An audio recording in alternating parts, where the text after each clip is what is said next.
أصدقائي صديقاتي، نهاركم سعيد. المكان اللي قدامنا ده محطة مصر أو ميدان محطة مصر. يمكن الميدان اتطور كتير قوي وحصل فيه تغييرات، لكن للأفضل. زمان كان زحمة جدا، وكان الباعة الجائلين في كل مكان، وكان اللي عايز يركب من محطة مصر يعني كان بيبقى الموضوع صعب جدا. لكن دلوقتي كل حاجة بقت في مكانها. الميني باص والعربيات، كل حاجة لها موقف خاص. يعني أي مكان في اسكندرية ليه موقف خاص. حتى كمان السوق يعني عملوا له مكان مستقل لوحده. طبعا كلنا عارفين العمارة الجميلة دي، هما عمارتين جنب بعض. يمكن ميدان محطة مصر مفهوش عماير كتيرة، لكن العمارتين دول مميزين جدا من الزمن الجميل.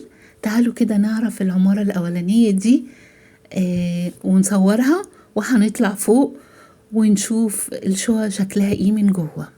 المبنى الجميل ده زي ما احنا شايفين من المباني الأثرية، اتبنى في عام 1926 على يد المهندس جياكمو ألكسندريا لوريا، أو زي ما بيقولوا دايما لوريا علشان الاسم طويل.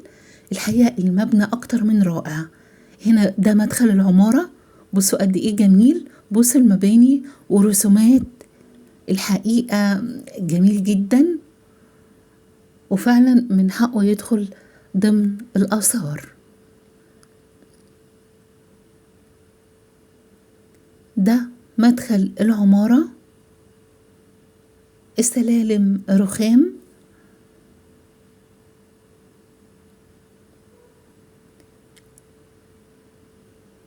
وهنا الأسانسير طبعا يعني بقاله أكتر من 100 عام.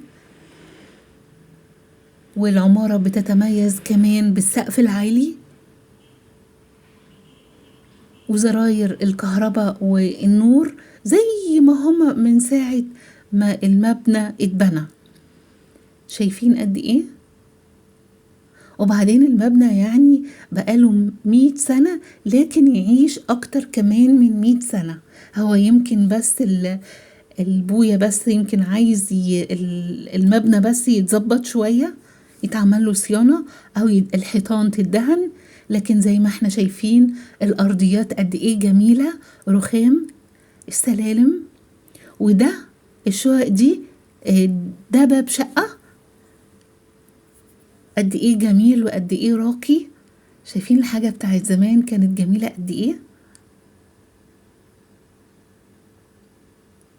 هنا السلالم،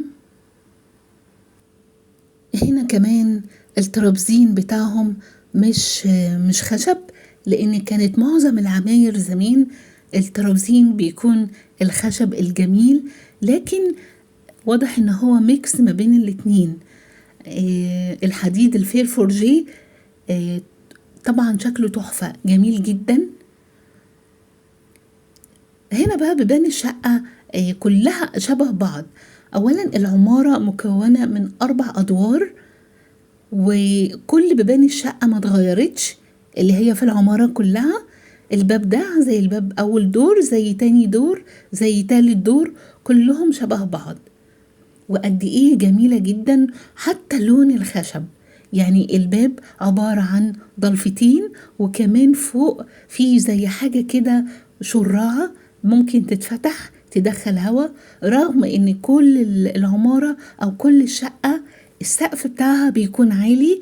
وده بيميز البيوت القديمة ان هي تبقى التهوية فيها حلو قوي، مش محتاجة تكييف. زمان ما كانش فيه تكييفات علشان السقف كان عالي، وعلشان كمان كل الشقق بتكون يا بحري الشمس تدخلها، وكل أوضة بتبقى فيها تهوية كاملة، مش زي دلوقتي بتبقى مثلا يا شباك أو بلكون على الشارع وبيدخلوا شمس وهواء. دلوقتي بقى عايزة أقول لكم على المكان الجميل ده اللي أنا دخلته ورحته. عايزة أقول لكم قبليها يعني كل دور بيبقى شقة واحدة. هو البيت ده مش كبير قوي، هو عبارة كل دور شقة واحدة بس، لكن مساحة الشقة حلوة معقولة. احنا هنشوف هنا دلوقتي. عايزة اقول لكم المكان الجميل ده اللي هو في الدور التاني. المكان ده اسمه أليكستوبيا آرت وورك سبيس. بيقدم خدمات كتيرة قوي، أنا هقول لكم دلوقتي. بس هنقول العنوان.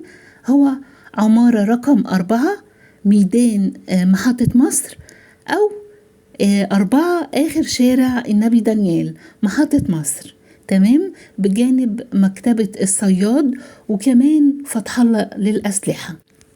عايزة أقول لكم إن أليكستوبيا بيقدم كورسات تعليمية لجميع أنواع الفنون، وهو دايما بيقول الفن للجميع.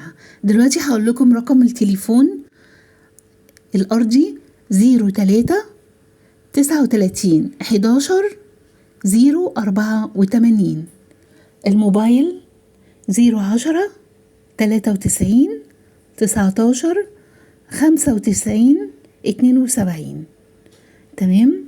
وهم بيبقوا متواجدين على طول من 10 صباحا ل10 مساء. عايزة اقول لكم ان في كمان كورسات للرسم، اللي بيعرف يرسم واللي ما بيعرفش يرسم. المرسم متاح لكل الأعمار وفي أي وقت، وجميع المنتجات الخاصة بالمرسم موجودة ومتاحة. وأيضا كمان في قسم للشموع والشموع المعطرة، وكمان الشموع اللي هي خاصة بالمساج، وأيضا للصابون واللوف. كل دي كورسات بتاخدوها في المكان. المكان كمان فيه جميع أنواع المشروبات، وفي مخبوزات، وفي ساندوتشات. اللي حابب هو وصحابه يجي المكان ويعيشوا أجواء جميلة، ذكريات زمان، تحس إن ده بيت العيلة، بيت الجد والجدة بتوع زمان قوي. بتعيش لحظات جميلة. المكان حلو ونضيف قوي قوي بجد، يعني لفت نظري النظافة بتاعت المكان. طبعا انا ما قدرتش اصور كل المكان لان في ناس متواجدة وناس قاعدة، ما يصحش ان انا يعني في خصوصية شوية، ما رضيتش اصور المكان كله، لكن خدت منه بعض اللقطات. بصوا هنا بنرجع لذكريات زمان والحياة بتاعت زمان.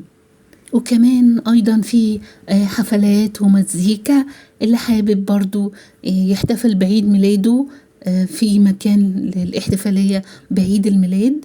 وفي دايما حفلات وسهرات بتكون جميلة جدا. يعني اللي بيدخل المكان هنا بيخش زي ما هو اسمه أليكستوبيا المدينة الفاضلة. بتخش المكان بتحس ان انت عايش أجواء مختلفة خالص، أجواء تانية. وبعدين كل روم أو كل أوضة تحس ان هي مختلفة عن التانية. اللي هيجي هيستمتع بالمكان، لأن المكان فيه غرف كتير، وفي منها كمان غرفة للمذاكرة اللي حابب يجي يقعد في الهدوء، لأن طبعا مش كل الوقت بيبقى فيه حفلات أو مزيكا. دي بتبقى بيتحدد لها يوم مخصص للمزيكا والحفلات، بيبقى في السهرة بالليل. لكن اليوم كله بيبقى فيه كورسات وتعليم، واللي حابب يجي يذاكر في كمان أصحاب بيتجمعوا ممكن يجوا يقعدوا في المكان. هنا عايزة أقول لكم الغرفة دي كأنك دخلت واحد سيوة. المكان مختلف خالص، جميل جدا، ومعظمه شباب من الجامعة. المكان مناسب لجميع الأعمار، اللي حابب يروح يشرب فنجان قهوة ويقعد قدام الفيو الجميل ده. كل الأوض الفيو بيطل على ميدان محطة مصر. المكان اسمه أليكستوبيا آرت سبيس، عمارة رقم 4 آخر شارع النبي دانيال من ميدان محطة مصر، بجوار مكتبة الصياد الدور التاني. وأتمنى أن المحتوى يعجبكم، وإلى اللقاء، ودايما دايما في حب اسكندرية نلتقي.